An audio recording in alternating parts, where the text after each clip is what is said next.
Un gusto de saludarles, queridos amigos, una vez más. Gracias, como siempre, a quienes nos escriben. Gracias a los que hacen comentarios. Gracias a todos los que hacen un like, porque todo eso sirve como para poder dar a conocer más lo que hacemos en este canal. No olvides, antes de irte, suscribirte a nuestro canal si aún no lo has hecho. Quiero contarles algo que nos ocurrió el sábado pasado. Empiezo a sentir gritos. Me levanto de mi escritorio donde estaba leyendo.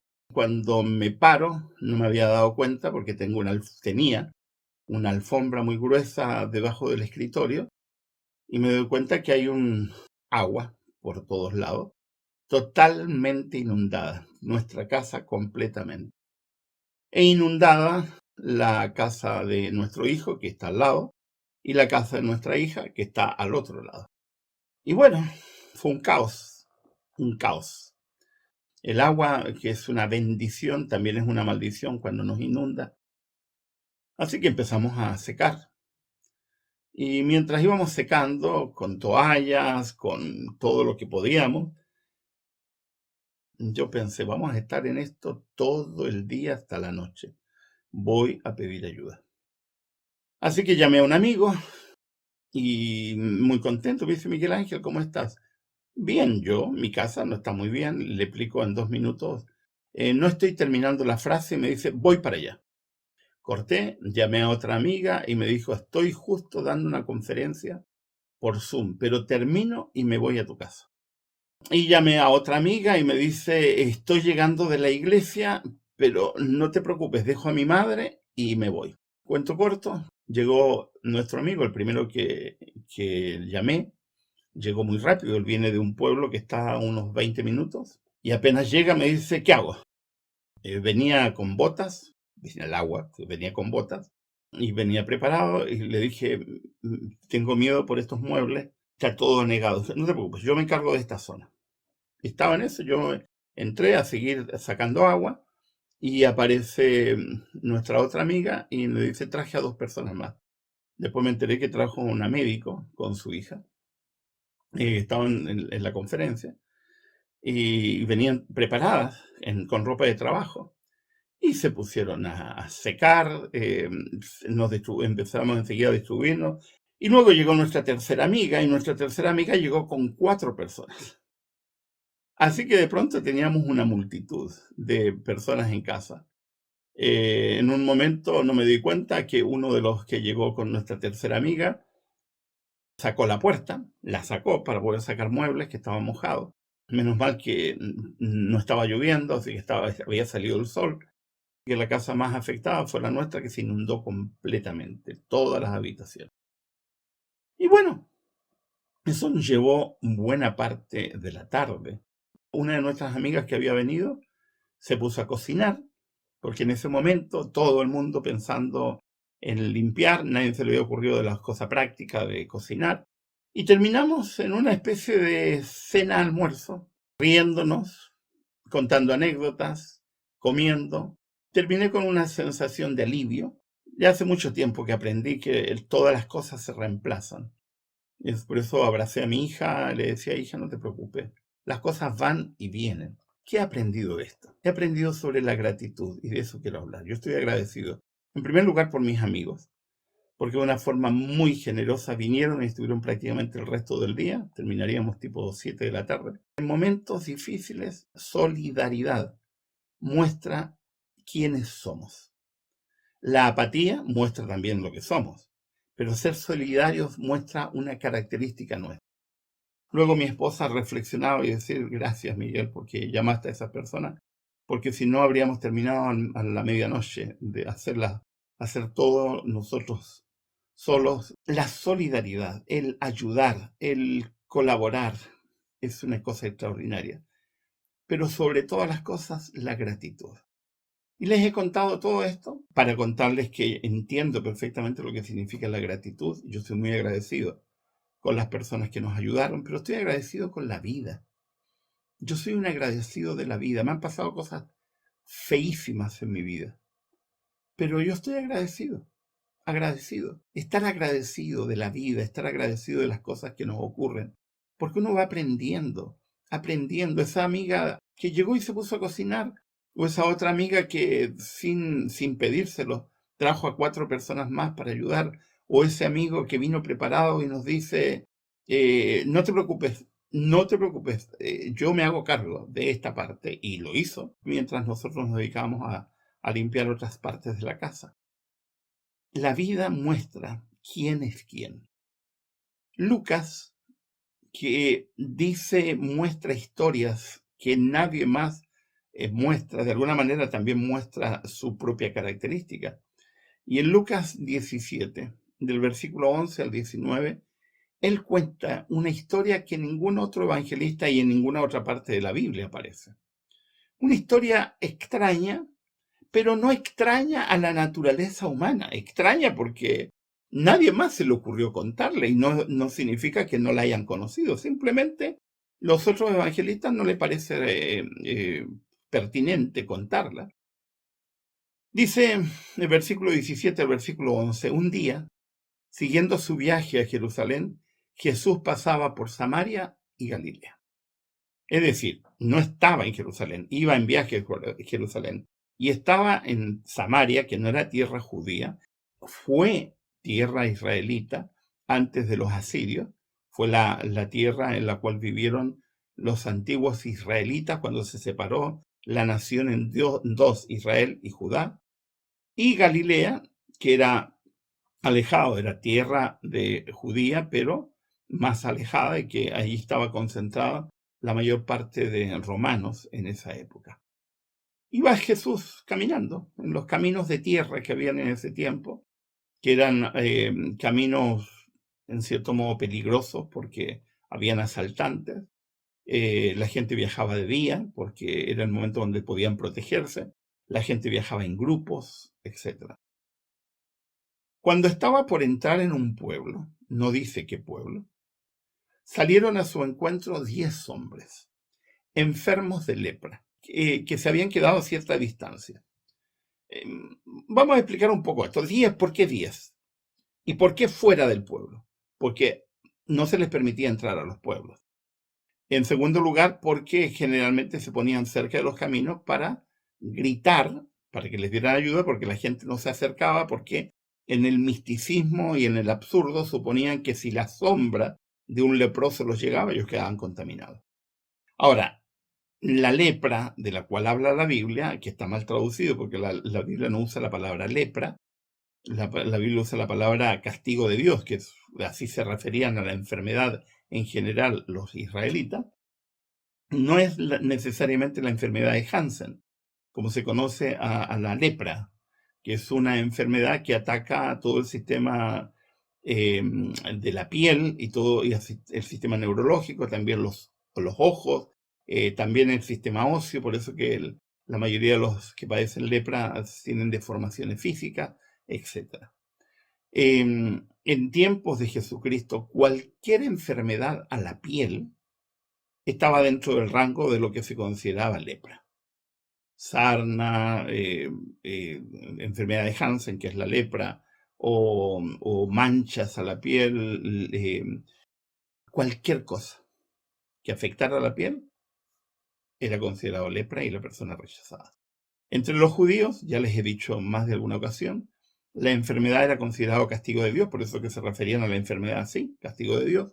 Por lo tanto, ellos consideraban que los enfermos no hay que ayudarlos, no hay que hacer nada por ellos, porque Dios los castigó, Dios sabrá cuándo los sana, cosa que es absurdo, es mítico. Viene de una tradición que se gestó después de la enfermedad de Miriam en el desierto. Y de ahí se creó un estigma hacia las personas enfermas que perduraba hasta el tiempo de Jesucristo. Como se quedaron a cierta distancia, como era la costumbre, porque ellos no se podían acercar a la gente, porque si se acercaban los apedreaban y corrían riesgo de vida, le gritaron: Jesús, Maestro, ten compasión de nosotros.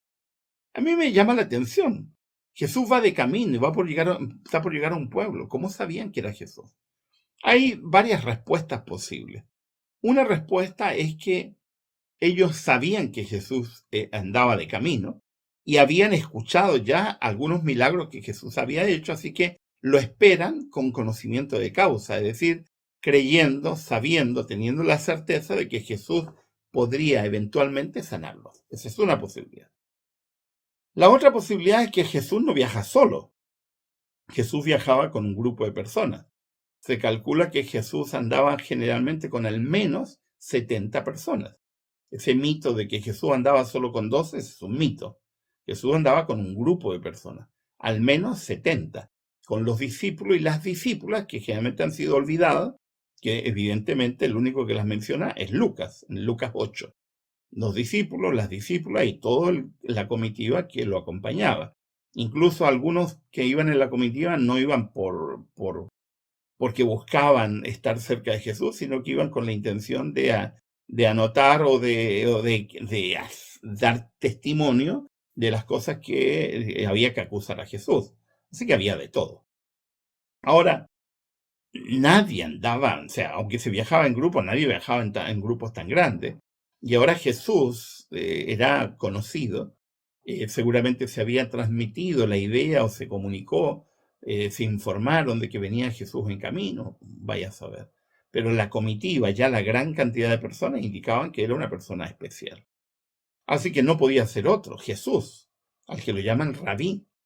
Jesús era considerado un rabino, aunque no había estado en ninguna escuela rabínica, pero era considerado un rabino.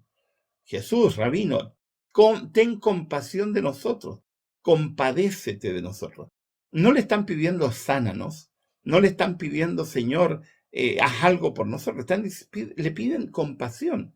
Y esto es tremendamente interesante porque en un contexto donde se estigmatiza al enfermo y se considera que el enfermo está enfermo porque ha pecado, porque Dios lo ha castigado a él o por alguna cosa que ha hecho su familia, cosa que es un mito absurdo, bueno, ellos están carentes de compasión. Versículo 14. Al verlos, les dijo, vayan a presentarse a los sacerdotes. Vayan a presentarse a los sacerdotes. Eso hay que hacer un paréntesis, yo lo he explicado en otra reflexión que di hace algún tiempo. El único que podía declarar a una persona sana era un sacerdote, tal como el único que podía declarar a una persona enferma, los sacerdotes. Y las personas enfermas eran obligadas a estar fuera del pueblo 40 días en cuarentena, de ahí viene la palabra cuarentena, porque eran 40 días. Estaba obligado a quedarse afuera de la ciudad o del pueblo por 40 días para saber si la enfermedad pasaba, entonces podía ingresar, si no pasaba, no podía ingresar más. En este caso era el sacerdote. Así que cuando Jesús les dice, vayan a presentarse a los sacerdotes, les está diciendo, van a quedar sanos. No quedan sanos en ese instante. Ahora fíjense el acto de fe. Esta gente cree en Jesús.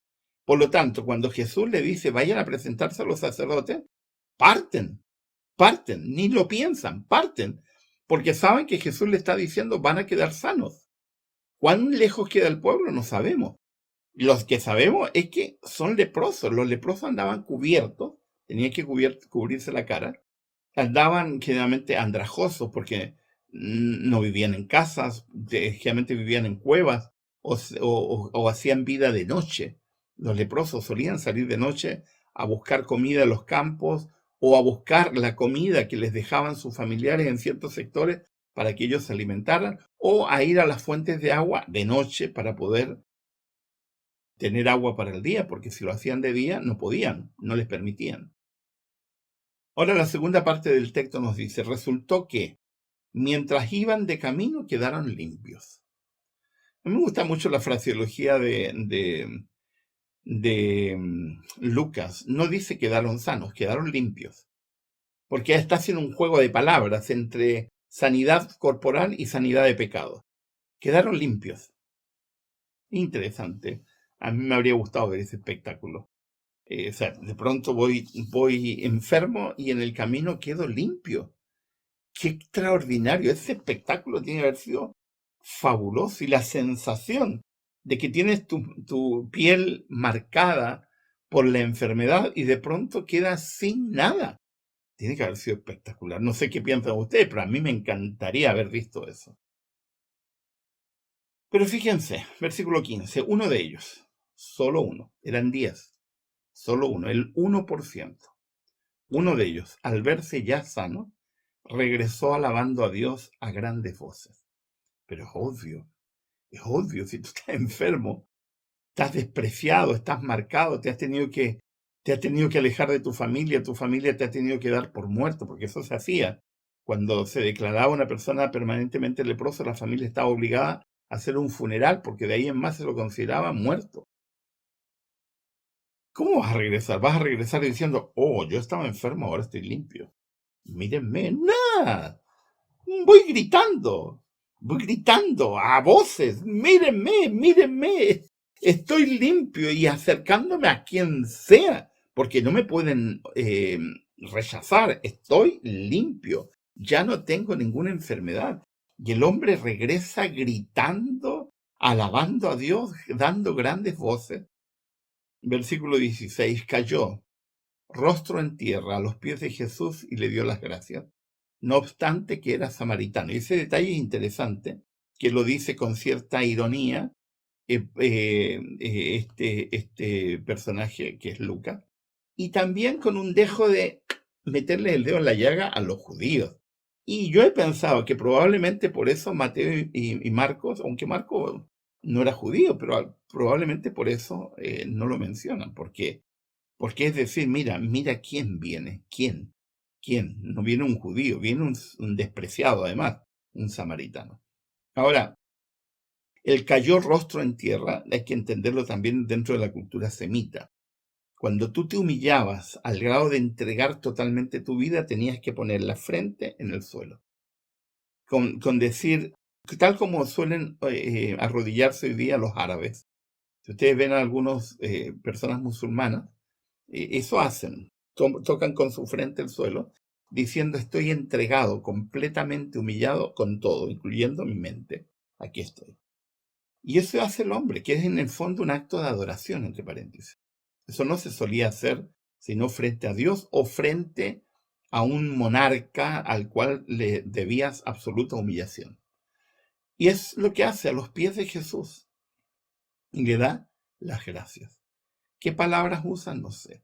Pero lo habría usado mucho. Estaría tan emocionado de estar sano que le habría dicho gracias, gracias, gracias, sin saber qué más decir, porque todo lo que puedas decir sobra. Gracias. Y no obstante era samaritano. Era un pueblo despreciado. Eran judíos, entre paréntesis, los judíos mezclados con aquellos que trajeron los asirios y que quedaron allí, que generalmente eran lo más bajo de la sociedad, lamentablemente, que como se consideraba en ese tiempo, los campesinos, la gente sin formación, los que no tenían aires, recursos, los que no eran artesanos, etcétera, eso eran considerados, y esos quedaron allí, vinieron después los asirios y se produjo una mezcla y eso era despreciado por los judíos y desarrollaron hasta el día de hoy, porque los samaritanos siguen existiendo, sí, existen, solo que ellos han hecho una mixtura, una mezcla entre judaísmo y algunas expresiones religiosas propias de Oriente. Por eso que hasta el día de hoy, aunque ellos se consideran a sí mismos judíos, no son considerados judíos por el pueblo judío. Pero es una cuestión religiosa del judaísmo. Ahora, Jesús hace una pregunta obvia en el versículo 17, tan obvia que de responderlo parece perogrullo, pero no lo es. ¿Acaso no quedaron limpios 10? Preguntó Jesús. ¿Dónde están los otros 9? Es decir, no, Jesús está hablando no solamente al hombre, está hablando a la multitud que lo está acompañando, pero también le está hablando a las generaciones que vienen. Se produjo un milagro de 10. Jesús no tiene duda que el milagro se produjo. Jesús no lo ha visto, porque los hombres salieron disparados hacia el pueblo, porque sabían que Jesús, al decirle vayan y preséntense delante del sacerdote, les está diciendo van a quedar sanos. Ellos lo saben y salen. ¿Dónde están los otros 9?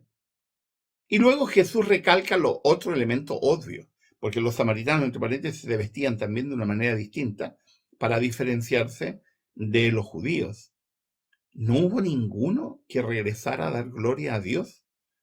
excepto este extranjero. Y fíjense la lectura, la forma como lo presenta Jesús. Dios merece alabanza por el milagro que se ha realizado. Y solo regresa uno. Jesús, después de decir esto, cómo funciona la mente humana, le dice al hombre, levántate y vete. Le dice, tu fe te ha sanado. En otras palabras, no te he sanado yo. Es tu fe la que te ha sanado, tu confianza te ha sanado. Levántate y ándate. Es extraordinario esto. Hay muchas cosas extraordinarias en este relato. Yo no soy experto en milagros, aunque yo suelo decir que los milagros siempre son soberanía de Dios. ¿Cuántos leprosos había en Israel? Muchísimos. ¿Cuántos sanó Jesucristo? No muchos. Este es uno de los milagros de leprosos que son mencionados en la Biblia. No sabemos cuántos ocurrieron, así que estaría especulando si dijera un número. Ahora, Jesús no sigue haciendo énfasis en el agradecimiento, hace énfasis en la fe de este hombre que ha sido sanado. El texto, o sea, la palabra que utiliza en griego y que ha sido traducido para sanado, también es traducido en otras partes de la Biblia como salvado, porque es una palabra que tiene dos posibilidades de traducción, salvación o sanidad, que para efectos de lo que era la cultura es lo mismo, porque si la enfermedad es producto del pecado, si estás salvo, estás sano también, no solo de la enfermedad, sino del pecado. Ese juego de palabras no logramos entender, por eso que nos cuesta tanto entender algunas secciones de la Biblia, como el libro de Santiago, donde habla de la sanidad y lamentablemente la malinterpretamos, porque en el caso de Santiago está hablando estrictamente de salvación, no de sanidad física. Pero en fin, volvamos a esto. Una característica de los seres humanos es que nos cuesta mucho ser agradecidos. Nos cuesta mucho.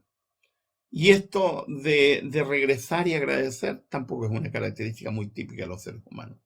Nos cuesta dar gracias. Nos cuesta dar gracias a los padres, nos cuesta dar gracias a los profesores, nos cuesta dar gracias a las personas que hacen cosas por nosotros, nos cuesta dar gracias.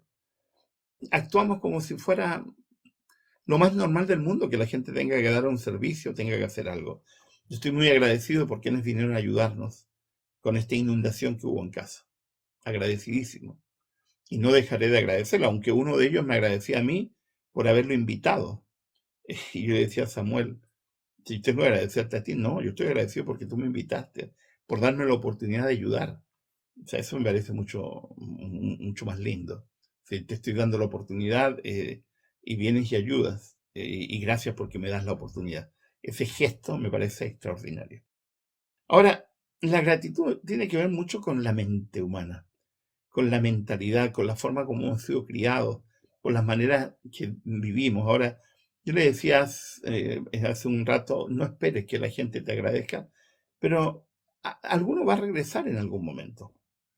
Yo he sido docente por casi 30 años de estudiantes de primaria, secundaria y nivel doctoral, y nivel de licenciatura y doctoral. Y no todos mis alumnos han regresado a agradecer, algunos nunca, y otros sí, mucho. Y algunos se han convertido en grandes amigos hasta el día de hoy. Pero también he atendido pacientes por años, hago terapia de parejas y de matrimonio durante años. Y recuerdo un caso de una persona que me vino a contar un drama. Bueno, yo escucho dramas todos los días. Y me cuenta un drama, y cuando termina de contarme el drama, yo hago la pregunta que hago. Yo soy deslenguado, soy un deslenguado profesional. Es decir, soy un profesional y digo lo que tengo que decir sin anestesia, porque las cosas hay que decirlas. Y le pregunto a la mujer, después de contarme todo un drama, de estar viviendo con un marido golpeador, maltratador, infiel, una persona que además la trataba pésimo, le dije, ¿qué estás haciendo con ese hombre? Porque te quedas en una relación que tiene el potencial de destruirte, de convertirte en una persona enferma física y emocionalmente. ¿Qué haces al lado? Es que mi marido necesita ayuda. No, la que necesita ayuda aquí eres tú. Y lo primero que tienes que hacer es poner distancia de ese hombre que no tiene el más mínimo interés de cambiar. Y la reacción de ella fue enojarse. Eso me ocurre normalmente. Se enojó, se enojó. Era lo peor. ¿Cómo le podía decir yo que tenía que dejar a su marido si ella lo amaba tanto? Y dije, bueno, eso es masoquismo. ¿Cómo vas a amar a alguien que te maltrata? Es como amar al que tiene el garrote en la mano y que te da de garrote y además de eso lo amas. Eso es absurdo. Hay algo que en tu cabeza no está funcionando bien. Eso es codependencia, eso es no entender que tú tienes en forma personal un problema y ese problema no se va a solucionar si tú no te alejas. Bueno, pasaron años, y hace unos 3 meses recibo un mail. Yo atiendo a tanta gente que no sabía quién era, así que tuve que recordar, soy fulana de tal, usted me atendió hace años, me dijo algo, yo me enojé muchísimo, pero quiero decirle que gracias a usted y gracias a lo que me dijo, vine a reaccionar, no enseguida, me demoré casi un año en darme cuenta de que lo que me había dicho era razonable y finalmente lo dejé. Y fue liberador, estoy libre. Estoy libre, hace años que vivo feliz, vivo tranquila. A los 4 años de haberme separado, divorciado, conocí a otra persona y estoy feliz, me trata bien, me trata como nunca antes me trataron. He formado un nuevo hogar, estoy tranquila, estoy en paz y quiero darle las gracias. Perdóneme por haberme demorado tanto. Tuve muchas veces a punto de escribirle, muchas veces queriendo escribirle y recién me atrevo a escribirle. Y yo pensaba, yo no me puedo comparar con Jesús, evidentemente, pero a la gente le cuesta entender que no somos lo que somos si no agradecemos. Todos los seres humanos tenemos que agradecerle a alguien. ¿Eres agradecido? ¿Has agradecido a los que te han ayudado a ser quien eres? Porque no has llegado a ser lo que eres por casualidad. Este hombre volvió a donde Jesús enseguida. Digamos lo que algunos de estos hombres de los 9, alguno de ellos después tuvo ganas de agradecerle a Jesús, probablemente ya no lo vio más, y probablemente fueron hombres agradecidos también. Les costó entenderlo, pero terminaron, porque sería difícil, tendría que estar enfermos mentalmente para creer que Jesús no merecía que le diera las gracias, o que Dios no merecía que le diera las gracias, como dice Jesucristo. Ahora piensa, ¿tienes que agradecer a alguien? Agradece, agradece. Y procura agradecer antes que la persona se muera. Porque a mí me molestan mucho los funerales. De hecho, a mí no me gustan los funerales. No me gustan. Yo vengo abogando hace por lo menos 6 años en hacer funerales en vida, lo que yo llamo celebración de vida. Cuando ustedes han visto un muerto que sea malo, todos los muertos son espectaculares. En el cementerio, por eso se llaman panegíricos. Hacemos una cantidad de alabanza a la persona que se ha muerto. ¿Y para qué? Es absurdo, no tiene sentido. Ya se murió. No te escucha, no sabe lo que estás diciendo. Si dijéramos lo mismo que decimos en un funeral, la gente sería mucho más feliz. Entonces, ¿estás agradecido? ¿Has expresado tu agradecimiento a quien corresponde en el momento que corresponde? Las flores en el funeral no sirven. Las flores llevadas a una persona en viva sí sirven. Ahí sí sirven. Tienen un impacto distinto. Decir, oh, que fue una persona tan importante para mí, cuán agradecido estoy. Después que está muerto, ¿de qué sirve? Eso es simplemente aliviar tu mente, pero la persona que debería haber recibido tu agradecimiento no lo está recibiendo, no lo va a recibir, así que da gracias cuando corresponde, como hizo este hombre. Regresó a Jesús en el momento que correspondía, dio las gracias cuando correspondía y le dijo a Jesucristo, gracias cuando correspondía. Tienes que agradecer, sí, todos los seres humanos tenemos que agradecer. Así que piensa, ¿a quién debes agradecerle? Y empieza a dar gracias ahora, antes de que la persona se muera, antes de que la persona ya no esté como para escuchar tu gratitud, y exprésalo, porque gratitud que no se expresa en el momento que corresponde ya no sirve. Porque aunque esos 9 después puedan estar todo el resto de su vida agradecidos, no agradecieron en el momento en que deberían haber agradecido. Porque el agradecimiento, cuando llega tarde, no sirve. Así que procura agradecer ahora. Hay una tremenda lección en este hombre samaritano, despreciado, ninguneado, maltratado, que regresa a Jesús dando gloria a Dios y diciendo gracias. Una palabra que está muy vinculada con gracia y que está muy vinculada con una actitud mental positiva de decir, tengo que decir, agradecer a quien debo agradecer. Así que yo quiero parecerme a este samaritano y no quiero ser como esos otros 9 que recibieron el milagro, pero se olvidaron de lo importante, que es devolverse y decir gracias. Espero que para ti, que me estás escuchando, no sea tarde y puedas regresarte y decirle a quien sea que haya hecho algo bueno en tu vida, gracias, muchísimas gracias. Que Dios les bendiga, que tengan una linda semana. Espero verlos la próxima semana en una nueva reflexión.